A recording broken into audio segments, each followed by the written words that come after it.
पिछली क्लास में हमने आप लोगों को बताया था तत्व के घनत्व की परिकल्पना करना, क्रिस्टलीय जालक से तत्व के घनत्व की परिकल्पना करना। किसी भी तत्व का क्रिस्टलीय जालक हमें ज्ञात था। क्रिस्टलीय जालक में हमें क्या क्या ज्ञात था? उस एकक सेल में उपस्थित परमाणुओं की संख्या ज्ञात थी। एकक सेल में उपस्थित परमाणुओं की संख्या के साथ साथ में हमें उस एकक सेल के परमाणु का मूलक द्रव्यमान ज्ञात था। मूलक द्रव्यमान ज्ञात होने के साथ साथ में जिस एकक सेल से मिलकर के तत्व के क्रिस्टल का निर्माण हुआ था उस एकक सेल के कोर की लंबाई ज्ञात थी। तब हम जाकर के आपको बताए थे कि हम ज्ञात कर सकते हैं क्या? तत्व के घनत्व की गणना, तत्व के घनत्व की गणना कर सकते हैं। आज हम इसी में आगे पढ़ाएंगे आप लोगों को क्रिस्टलीय संरचना से तत्व के परमाणु संरचनाओं का निर्धारण। देखिए, क्रिस्टल संरचना से तत्व के घनत्व की गणना कर रहे थे। क्रिस्टल संरचना से तत्व के घनत्व की गणना कर रहे थे। अब इसी क्रिस्टलीय संरचना से तत्व के परमाणु की त्रिज्या की गणना आप लोग कर सकते हैं। जैसे मान लीजिए कोई भी कापर है, मान लीजिए कापर तत्व है और कापर तत्व इस घन के रूप में क्रिस्टलित है इस तरीके से, और यहां पर कापर का एक परमाणु होगा तो यहां पर कापर का एक परमाणु होगा कि नहीं? या फलक पर भी एक परमाणु होगा। तो यहां से क्या होगा? ये यहां से यहां तक की दूरी क्या है? इस घन की कोर की लंबाई है, इस घन के कोर की लंबाई है। लेकिन यहां से यहां तक की दूरी क्या है? इस तत्व के परमाणु की त्रिज्या है। इस तत्व के परमाणु की त्रिज्या है। मतलब हमें कोर की लंबाई अगर पता चल गई तो परमाणु की त्रिज्या हम निकाल सकते हैं कि नहीं निकाल सकते हैं? निकाल सकते हैं। तो क्रिस्टलीय संरचना से, किसी भी तत्व की क्रिस्टलीय संरचना से उस तत्व के परमाणु की त्रिज्या का निर्धारण हम कर सकते हैं। तो हेडिंग बनाइए, क्रिस्टल संरचना से, क्रिस्टल संरचना से तत्व के परमाणु त्रिज्या की गणना करना। परमाणु त्रिज्या की गणना।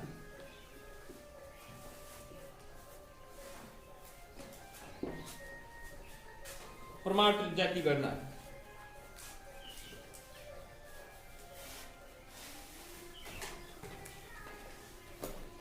लिखिए, क्रिस्टल संरचना से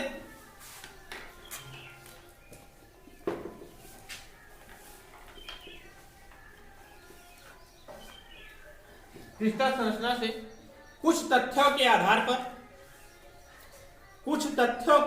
पर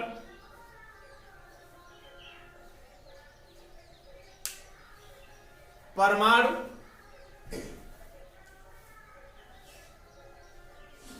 तत्व के परमाणु की त्रिज्या की गणना की जा सकती है।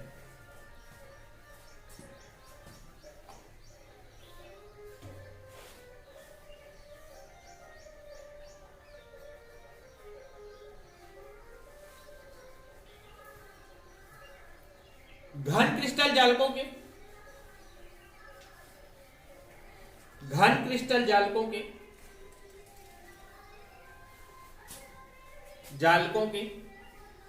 एकक सेल की कोर की लंबाई a,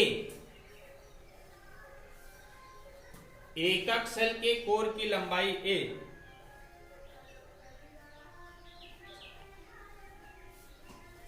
और परमाणु त्रिज्या r में निम्नलिखित संबंध है। और परमाणु त्रिज्या r में निम्नलिखित संबंध है।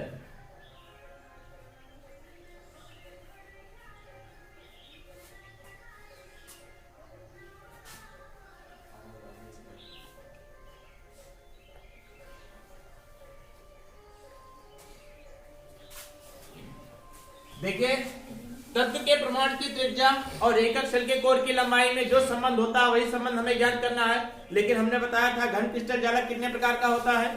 3 प्रकार का होता है। काय केंद्रित सरल घन एकक सेल, दूसरा काय केंद्रित घन एकक सेल, तीसरा फलक केंद्रित घन एकक सेल। तो तीनों के लिए अलग अलग संबंध आएगा। तीनों के लिए अलग अलग संबंध आएगा। पहला हम लिखेंगे, पहला आपको पढ़ना कौन सा है? सरल घन एकक सेल के लिए। सरल घनेकक सेल के लिए, सरल घनेकक सेल के लिए क्या होता है आपको पता होना चाहिए कि सरल घनेकक सेल होता कैसे है। बहुत आसान है इसका संबंध निकालना।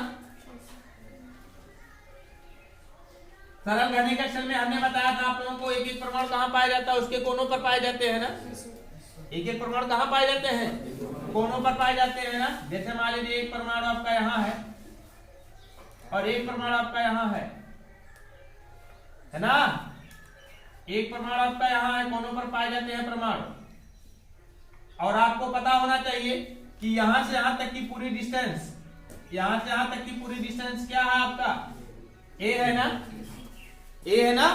तो जितनी दूरी यहां से यहां तक होगी उतनी दूरी यहां से यहां तक की होगी, होगी कि नहीं होगी। मतलब ये आर दूरी है तो ये आर दूरी है, तो ए इक्वल टू कितना हो जाएगा, 2r हो जाएगा। ये आर प्लस 2r हो जाएगा कि नहीं हो जाएगा।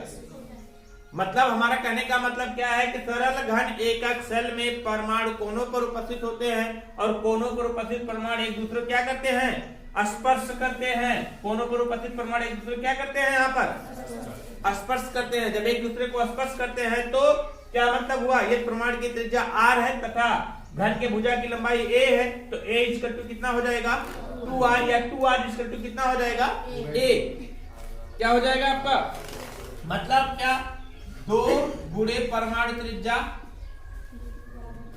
त्रिज्या बराबर क्या, घन के भुजा की लंबाई या कोर की लंबाई हो जाएगा कि नहीं, कोर की लंबाई। और आपको पता होना चाहिए परमाणु की त्रिज्या r होती है, कोर की लंबाई a होती है, तो r इक्वल टू क्या हो जाएगा आपका, a/2। ये संबंध आया कि नहीं आया, r इक्वल टू a/2। ये किसके लिए आया आपका, सरल घन एकक सेल। तो लिखिए सरल घन एकक सेल में कोनों पर उपस्थित परमाणु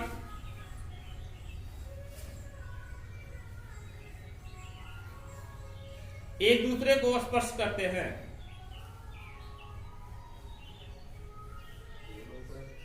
उपस्थित परमाणु एक दूसरे को स्पर्श करते हैं।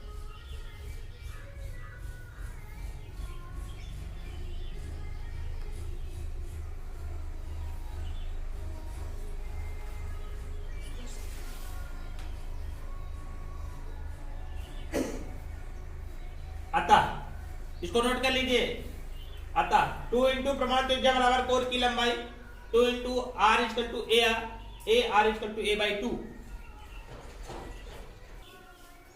नोट किए। अगला लिखिए काय केंद्रित घन एकक सेल के लिए। अगला पढ़ना है आप लोगों को किसके लिए, काय केंद्रित घन एकक सेल के लिए। डेरिवेशन नहीं, सीधा सीधा आप लोग फार्मूला लिख दीजिए बस, कोई मतलब नहीं उसका।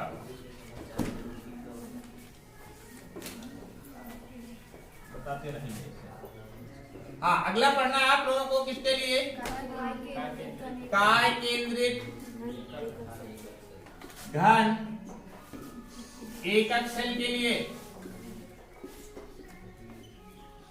काय केंद्रित घन एकक सेल के लिए, काय केंद्रित घन एकक सेल के लिए हमने बताया था आप लोगों को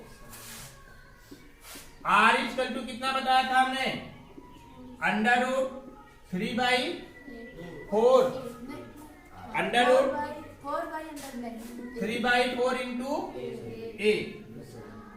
ये काय केंद्रित घन एकक सेल के लिए होता है। इसी तरीके से तीसरा देखिए आप लोगों को बताया गया कौन सा, फलक केंद्रित घन एकक सेल के लिए। फलक केंद्रित घन एकक सेल के लिए, फलक केंद्रित घन एकक सेल के लिए क्या बताया गया था, फलक केंद्रित घन एकक सेल के लिए क्या बताया गया था, r equal to √2/4 into a। ये फलक केंद्रित घन एकक सेल के लिए था। ठीक है, दोनों को नोट कर लीजिए। काय केंद्रित घन एकक सेल के लिए परमाणु त्रिज्या r इक्वल टू क्या होता है, √3/4 इंटू a। और फलक केंद्रित घन एकक सेल के लिए परमाणु त्रिज्या r इक्वल टू कितना होता है, √2/4 इंटू a। दोनों को नोट कर लीजिए, डेरिवेशन नहीं है। इसी फार्मूले पर जो ये सारे फार्मूले बताए गए हैं, इसी फार्मूले पर आपको बताया जाना है अंकित प्रश्न करना है। तो लिखिए अंकित प्रश्न लिखिए।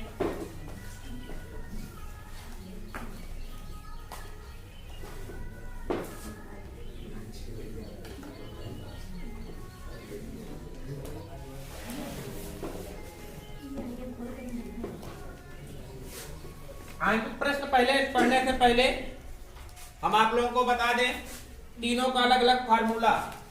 देखिए घन जालक का एकक सेल, घन जालक का एकक सेल, और फिर यहां लिखेंगे परमाणु त्रिज्या और एकक सेल के कोर की लंबाई में संबंध। परमाणु त्रिज्या और एकक सेल के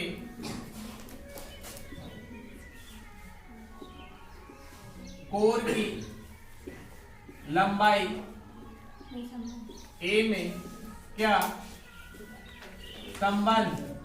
परमाणु त्रिज्या आर और एकक सेल के कोर की लंबाई ए में संबंध क्या क्या होता है, हमने तीनों के बारे में भी बताया। पहला कौन सा है आपका, सरल घन एकक सेल के लिए सरल घन एकक सेल के लिए संबंध क्या होता है आपका, R equal to A by 2। दूसरा हमने बताया आपका काय केंद्रित घन एकक सेल के लिए, काय केंद्रित घन एकक सेल के लिए क्या बताया हमने, R equal to √3/4 into A।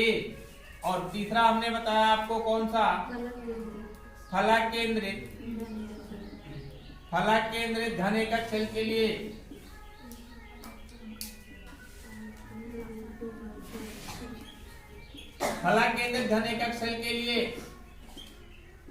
अभी हमने बताया फलक केंद्रित घन एकक सेल के लिए R इक्वल टू कितना आपका, √2/4 इंटू A। ये संबंध याद रखिएगा। इस संबंध पर अंकित प्रश्न भी पढ़ना है आप लोगों को, इस संबंध पर अंकित प्रश्न भी पढ़ना है। सरल घन एकक सेल के लिए R इक्वल टू A/2, काय केंद्रित घन एकक सेल के लिए R equal to √3/4 into A, फलक केंद्रित घन एकक सेल के लिए R equal to √2/4 into A। इतना याद रखिएगा। अब इसी पर क्वेश्चन पढ़ना है। आइए पढ़ते हैं क्वेश्चन। पहला क्वेश्चन लिखिए, नोट करिए इसको।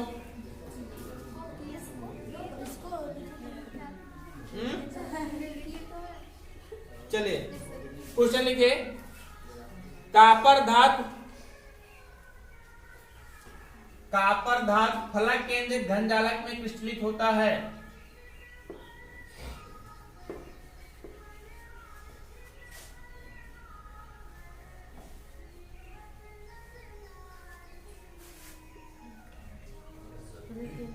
कापर धातु फलक केंद्रित घन जालक में क्रिस्टलित होता है।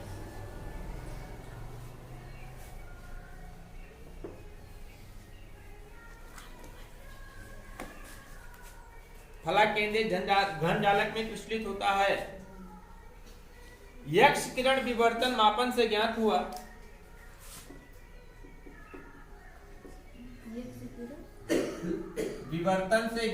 कापर धातु फलक केंद्रित घन जालक में क्रिस्टलित होता है। फलक केंद्रित घन जालक में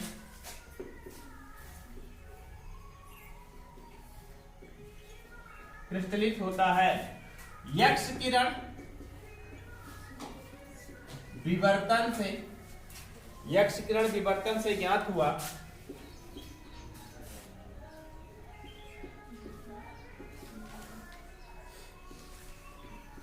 यक्स किरण विवर्तन से ज्ञात हुआ कि कापर के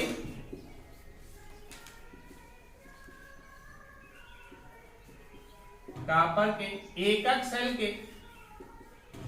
सेल में कापर के एकक सेल के कोर की लंबाई,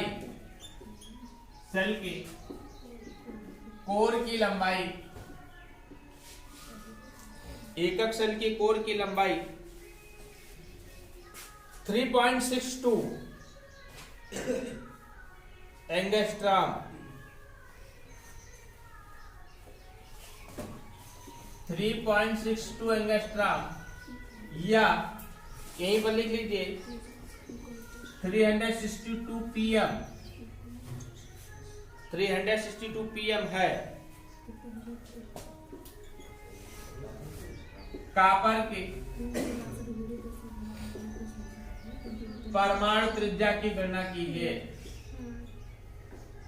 परमाणु त्रिज्या की गणना कीजिए।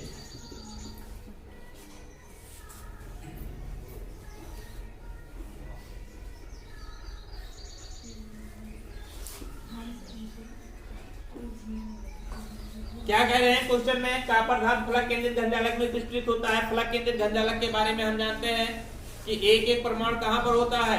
कोनों कोनों पर होता है, और एक परमाणु फलकों के बीच में होता है। और इस के आधार पर ज्ञात किया गया कि परमाणु के कोर की लंबाई कितना है? 3.62 एंगस्ट्रॉम, 3.62 एंगस्ट्रॉम है। इसके घनजालक के कोर की लंबाई 3.62 एंगस्ट्रॉम या 362 pm है। तो क्या ज्ञात करना है आपको? परमाणु त्रिज्या की गणना करनी है। हम जानते हैं फलक केंद्रित घनजालक के लिए, देखिए A दिया गया है कितना? 362 pm ही रखिए, है ना। और हमें ज्ञात क्या करना है? R। और हम जानते हैं फलक केंद्रित घनजालक के लिए, फलक केंद्रित घनजालक के लिए, फलक केंद्रित घनजालक के लिए क्या होता है? R = √2/4 into A। R = √2/4। A की वैल्यू कितना रखोगे आपको? आप 362। इसको काट दोगे, 4 × 4 4 9 36, 4 5 20, यही आएगा ना 9.05। और R की √2 की वैल्यू कितनी होती है? 1.4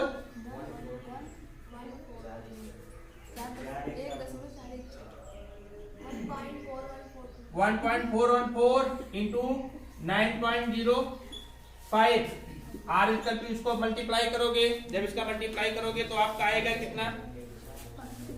128 pm। यही आंसर हो जाएगा। नोट कर लीजिए। नोट किए?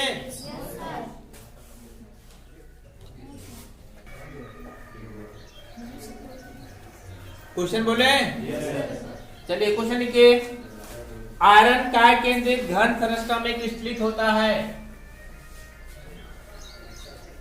आयरन काय केंद्रित घन संरचना में क्रिस्टलित होता है?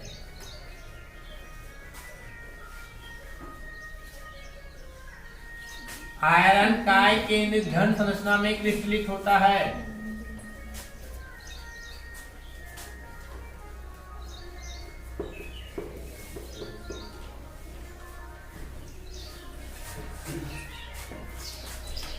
आयरन की परमाणु त्रिज्या 124 pm है। क्वेश्चन नंबर 2 है ना ये? आयरन काय केंद्रित घन संरचना में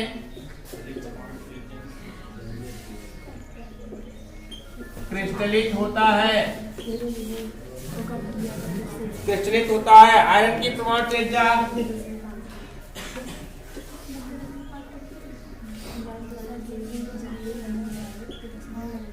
आयरन की परमाणु त्रिज्या 124 pm है। कितना है? 124 pm है। आयरन के एक सेल की कोर की लंबाई ज्ञात कीजिए। आयरन के एक सेल की कोर की लंबाई ज्ञात कीजिए।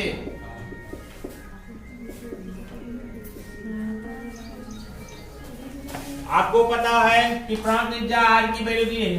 सॉल्व करते हैं इसको। परमाणु त्रिज्या R की वैल्यू दी गई कितना? 124 pm ना। R की वैल्यू कितना दी गई है? 124 pm। ज्ञात कर क्या करना है, कोर की लंबाई ए के मान की गणना करनी ना हमें, ए की मान की गणना करनी है। जब ए की मान की गणना करनी है तो हम जानते हैं कि काय केंद्रित घन एकक शेल के लिए क्या होता है, काय केंद्रित घन एकक शेल के लिए, काय केंद्रित घन एकक शेल के लिए,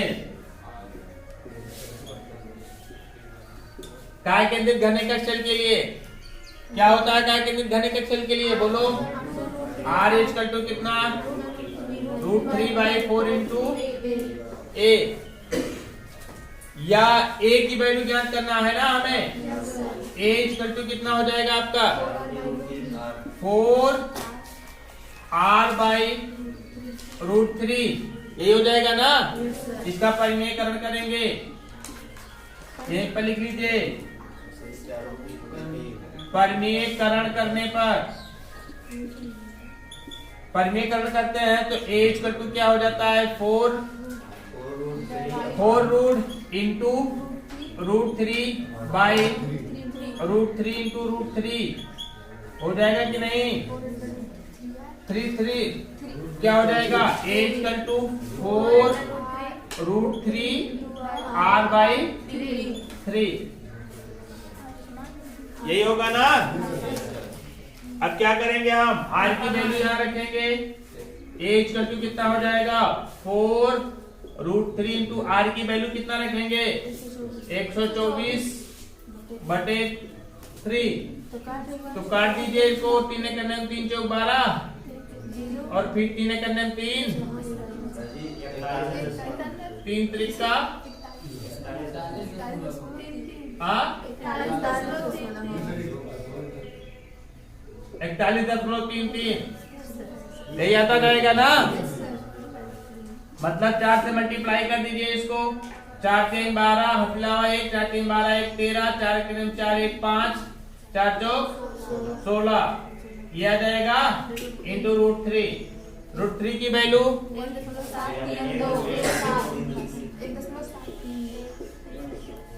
1.732, इसको सॉल्व करोगे, सॉल्व करने के बाद आएगा 286.4 pm, यही आंसर हो गया आपका। इस तरीके का क्वेश्चन सब कर ले जाओगे ना। एक तो हुआ किसके लिए आपका, काय केंद्रित घन एकक शेल के लिए, एक हुआ फलक केंद्रित घन एकक शेल के, कहां पर फलक केंद्रित था ना, और सरल घन एकक शेल के लिए तो आसान तो ही है, जितना उसकी कोर की लंबाई भी रहेगी प्रमाणित त्रिज्या निकालने के लिए उसको बटे 2 कर दो। समझ गए ना। क्वेश्चन लिखिए घर के लिए तुरंत।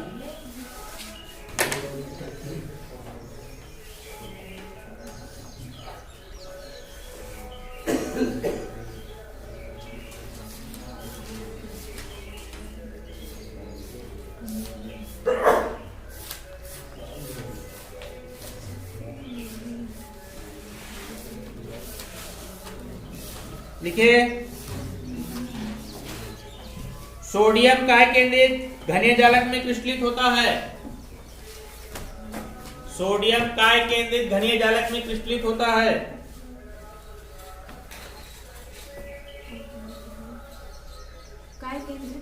घनीय जालक में क्रिस्टलित होता है,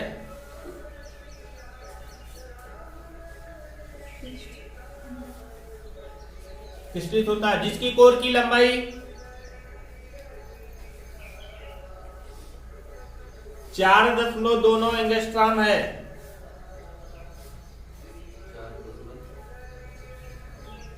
दोनों एंगस्ट्रॉम है, 4.29 एंगस्ट्रॉम है, 4.29 एंगस्ट्रॉम है। सोडियम के प्रमाणित त्रिज्या की गणना कीजिए।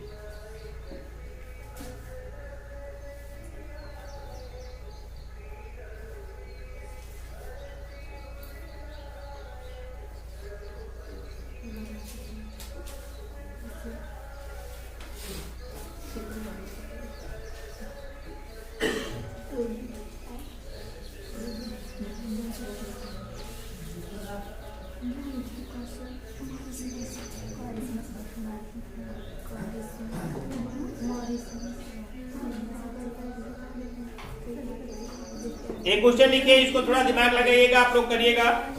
एक धातु फलक केंद्रित घन एक अक्षर में क्रिस्टलित होता है। एक धातु फलक केंद्रित घन एक अक्षर में क्रिस्टलित होता है।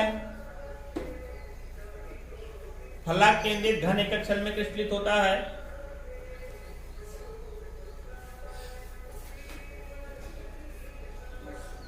धातु की परमाणु त्रिज्या क्या है?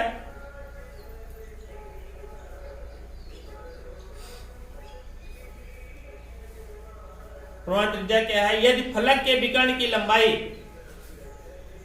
यदि फलक के विकर्ण की लंबाई 3.615 एंगस्ट्रॉम है, 3.615 एंगस्ट्रॉम है। बस इतना क्वेश्चन करके लेके आइएगा। बाकी कल मतलब कि मंडे में और ट्यूसडे में 2 क्लास और चलेगी इसकी, उसके बाद ठोस अवस्था समाप्त हो जाएगा।